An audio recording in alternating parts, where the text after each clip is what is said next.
CPU. Okay. First, circuit breakers check. Captain wiper and FO wiper off. Pull, battery on. Check MFC. Release, knob, and knob light on. Then, external power, avail on. Confirm the captain, okay? On mo. Yun. So, ilaw na lahat. Pwede ka na mag-preliminary inspection. Pwede, ang ano mo, dito flow mo, pupunta doon. Doon, pataas, pataas, pataas. Then dito, on mo na yun dito, lahat. On mo na ha. Dito, basta kung dito, check dito, check. On, then test. Dito, check mo dito. On mo yung mga FAs mo. Dito, test. Standby horizon. Power management takeoff. Dito, fuel reset. Pataas, yung ilaw ha. 3 lights. May mga panel. Norm. Naka-norm. Test mo. Set mo na yung landing elevation ng destination. Check mo lang dito. Then, katapos dito dito, simula dito. Check mo dito, oxygen. Dito, no lights. Itong dalawa. Tsaka ito, and then ito. Okay.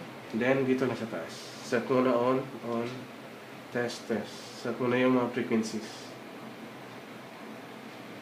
Tapos nun, set mo na yun,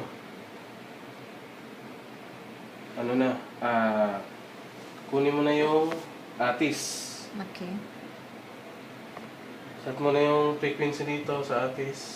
Kunin mo na yung call card mo. Lagay mo na yung ATIS dito. Sulat mo. Tapos, pag meron ng yung load sheet, bibigay ng dispatch. Bibigyan ka na ng take-off weight tsaka landing weight. Susulat mo na yung take-off weight tsaka landing weight. Pag binigay na yung take-off weight sa'yo, kunin mo na yung QRH mo. Hanapin mo yung ilang kilograms sa tons.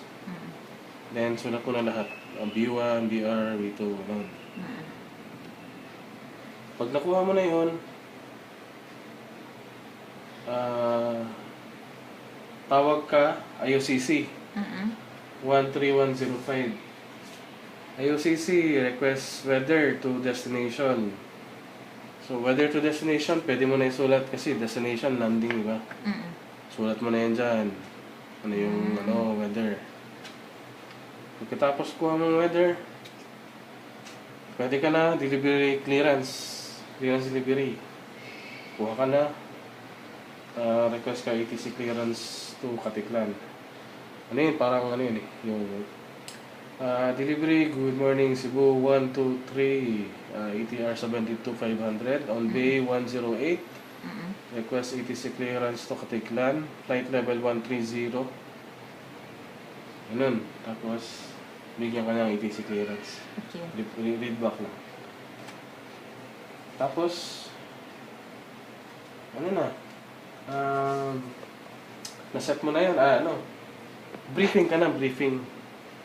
Briefing, take off weight, briefing ka, flight level. We are Cebu 123 from Manila to Katiklan. Date is today. ATIS information, ganun. Squawk code, sabihin mo. Weight limit natin, objective torque, RTO, bleeds off tayo. Then, 21, take off weight natin. Okay, sabihin mo, ready for speed bag, sir? B1, set yellow bag. The same BR. B2, set speed bag to ganito, 111. Then white bag, then red bag. Send CG trim. Doon mo sa set mo na. Acceleration altitude, landing elevation plus 500. Then, sulat mo in case of single engine. Sige. Okay, and then pagkatapos nun, tapos ng briefing, final cockpit preparation checklist na agad. Hingan ka na ng kapitan. Okay. Yun. Sige, i-off mo. Bakit Putol-putulin to, natin. ano?